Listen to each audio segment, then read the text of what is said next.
Bonjour et bienvenue dans cette nouvelle vidéo. Je suis super contente de vous parler aujourd'hui d'un concept qu'on voit de plus en plus, d'un style de mariage qu'on voit le plus et que j'accompagne le plus. Ce sont les mariages à l'étranger. Alors, qu'est-ce qu'il faut savoir avant de se lancer?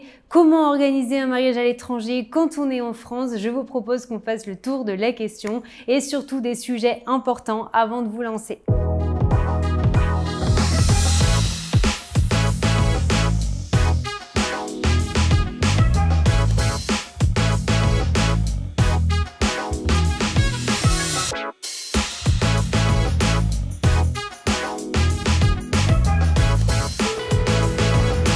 Je suis Marine Bernard, je suis coach mariage chez Wedding by Marine. Je suis la première à avoir inventé le coaching Comment organiser mon mariage de A à Z sans wedding planner. Un coaching qui vous donne accès à une plateforme mais également à une illimitée de suivi avec moi pour pouvoir organiser votre mariage sereinement, pour pouvoir toujours avoir la main dessus et surtout pour pouvoir faire des économies par rapport à une wedding planner. En parlant du coaching, il faut savoir que j'ai de plus en plus de futurs mariés que j'accompagne et que je coach qui vont se marier à l'étranger. Le Portugal, l'Italie, Majorque sont les destinations de mes clients qui font partie du coaching basique mais aussi du coaching gold, du coaching Comment organiser mon mariage de A à Z sans wedding planner.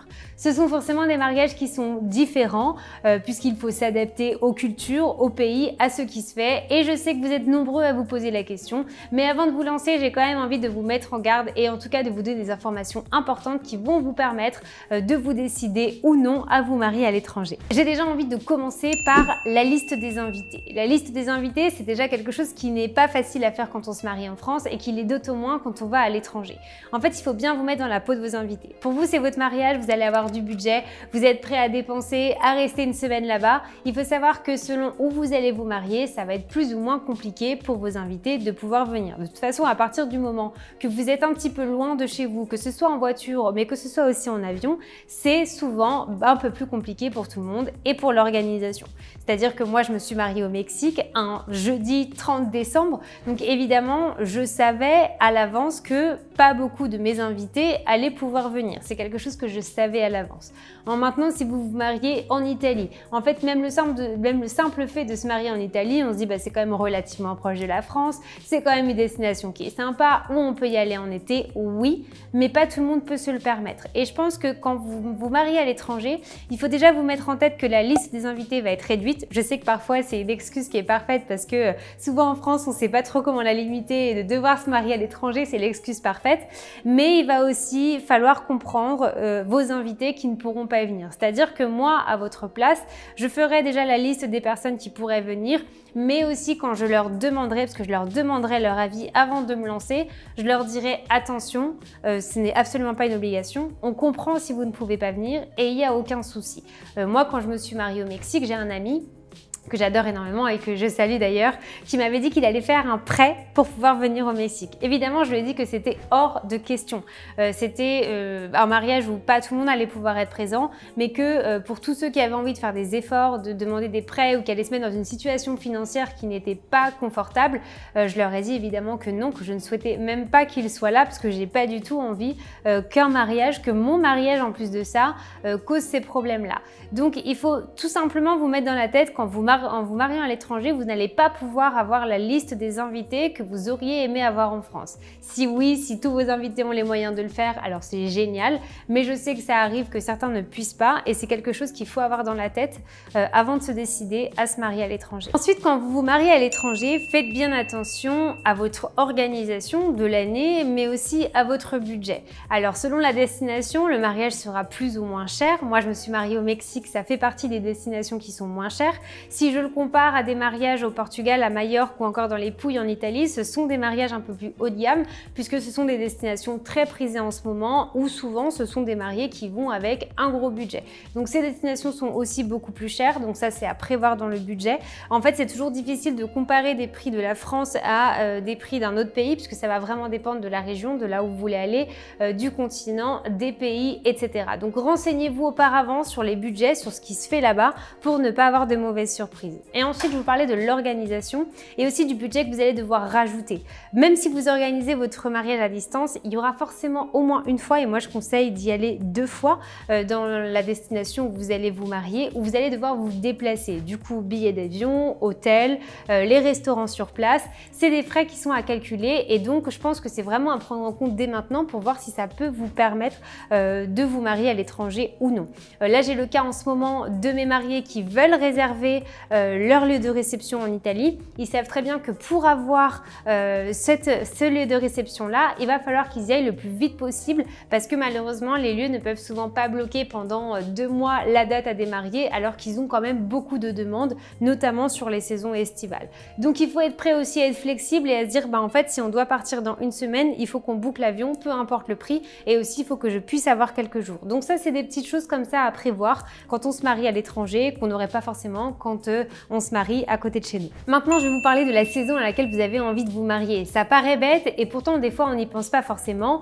On se dit, bon, bah allez, de mai à septembre sur tout ce qui est de l'Espagne, du Portugal, de l'Italie, ça devrait le faire, il n'y a pas de problème. Parce qu'on compare à la France et on se dit, c'est pas très loin, donc c'est OK. En fait, faites attention à ça. Souvent, en juillet, août, dans des destinations comme l'Espagne ou l'Italie, il fait très très chaud et pour un mariage en extérieur, et je sais que souvent quand on va dans ces destinations, c'est un petit peu ce qu'on recherche, et ben il fait trop chaud. Donc trouvez un juste milieu, renseignez-vous sur les saisons, renseignez-vous si du coup c'est aussi possible de votre côté de pouvoir vous marier là-bas parce que forcément en vous mariant en avril ou en mai, ce ne sont pas les vacances scolaires, donc ça demande aussi un peu plus d'organisation pour toutes les personnes qui ont des enfants ou alors qui sont encore en études ou qui ne peuvent pas avoir des vacances en dehors des vacances scolaires. Et j'ai maintenant envie de vous parler du mariage en général. Nous, on est habitués au mariage qu'on a en France et en fait, des fois, on en oublie même qu'à l'étranger, les mariages ne se déroulent pas de la même façon. Moi, quand je vous parlais de mon mariage et j'ai fait plusieurs vidéos là-dessus que je vous mettrai dans ma description si vous voulez pour pouvoir aller jeter un coup d'œil, on voit bien qu'un mariage mexicain n'a rien à voir à un mariage français. On peut penser, ok, mais là, c'est 2 continents différents, mais en fait, je vous assure que même si vous allez en Espagne, si vous allez au Portugal, si vous allez en Italie, peut-être que vous avez des ressemblances sur la globalité, mais vous avez quand même des cultures, traditions qui sont différentes. Et je vais vous prendre un exemple. J'ai des mariés donc à Majorque. Pour le cas de Majorque, en fait, l'événement commence à 20 h. Les Espagnols sont connus pour généralement commencer tard, manger tard, faire la fête tard. Et en fait, là, le vin d'honneur commence à 20 h, ce qui impose du coup un dîner à table à partir de 22 h 30. En fait, j'ai eu des mariés qui étaient un peu frustrés parce qu'en fait, ce cocktail, ce qu'on appelle le vin d'honneur en France, d'ailleurs, je vous ai fait une vidéo aussi à ce propos-là, si vous avez envie d'en savoir un petit peu plus sur le déroulé, l'organisation du vin d'honneur, je vous la mets également dans ma description. Mais c'est vrai que le vin d'honneur, c'est un moment important quand on est français. On aime ce moment de l'apéritif, du champagne, de pouvoir trinquer avec tout le monde, de pouvoir profiter pour faire les photos. C'est un moment qui est important et si je vous dis aujourd'hui dans votre mariage, pour tous ceux qui se marient en France, on vous enlève le vin d'honneur, en fait, vous allez même plus savoir quoi faire parce que nous, on a l'habitude d'avoir du coup un événement qui dure, c'est-à-dire qui commence aux alentours de 18 h et qui termine à 5 h du matin ou en tout cas au bout de la nuit. Et donc pour en revenir au mariage à Majorque, et en fait ils ne sont pas habitués à faire ce vin d'honneur. C'est-à-dire que c'est un service qu'ils ne peuvent même pas proposer parce qu'ils ne sauraient même pas comment s'organiser et ça ne va pas avec l'organisation des lieux de réception et des traiteurs. C'est des petits détails qui peuvent faire que du coup vous pensiez que ce n'est pas pour vous et c'est pas le style de mariage que vous voulez. Donc avant même de vous marier à l'étranger, regardez comment se font les mariages où vous avez envie de vous marier. Quelles sont les traditions? Qu'est-ce qui se fait? Qu'est-ce qui ne se fait pas? Lisez des articles de blog, demandez au lieu de réception. Mais en tout cas, soyez sûr que tout ce qui est important pour vous dans un mariage va pouvoir se refaire dans le pays que vous avez choisi. Un petit détail supplémentaire qui peut paraître bête et qui est en fait très très important, c'est la langue. C'est-à-dire que n'allez pas vous marier dans un pays où vous ne comprenez pas la langue. Là, je dis un peu des bêtises parce que je pense que le plus important, c'est quand même de pouvoir parler anglais. Si vous ne parlez pas la langue du pays, le plus important, c'est de savoir parler anglais. Sinon, ça va être très compliqué. Vous avez beaucoup d'éléments qui sont techniques pour les mariages pour les mariages en général, sur une prestation DJ, sur la logistique, sur la partie traiteur.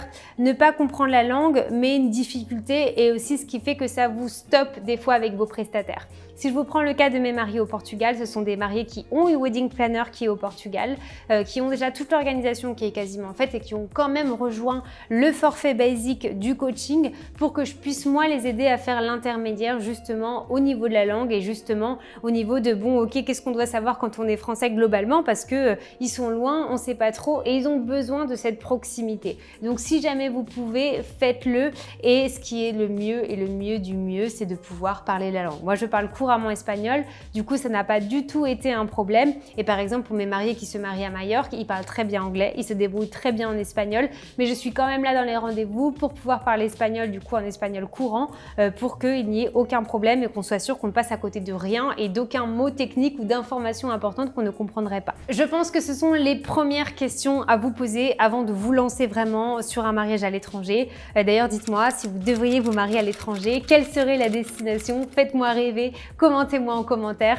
Et sachez, comme vous l'avez compris, que le coaching, comment organiser mon mariage de A à Z sans wedding planner, vous permet de vous marier à l'étranger. Je vous accompagne de partout dans le monde sans aucun problème, sans aucune limite. Vous n'avez qu'à me raconter vos projets, ce que vous souhaitez pour que je puisse vous aider dans cette aventure, aussi bien sur le forfait basique que sur le forfait gold. Et je vous rappelle également que vous avez un premier rendez-vous offert, un rendez-vous découverte qui est sans engagement pour pouvoir découvrir tout ça, pour qu'on parle de votre projet, que je vous montre le coaching, que je vous parle de mes cas concrets justement de mes futurs mariés qui vont se marier à l'étranger pour que vous puissiez vous faire une image réelle de ce qu'est ce coaching, de ce qu'est ce concept et de comment je peux vous aider. Donc n'hésitez surtout pas.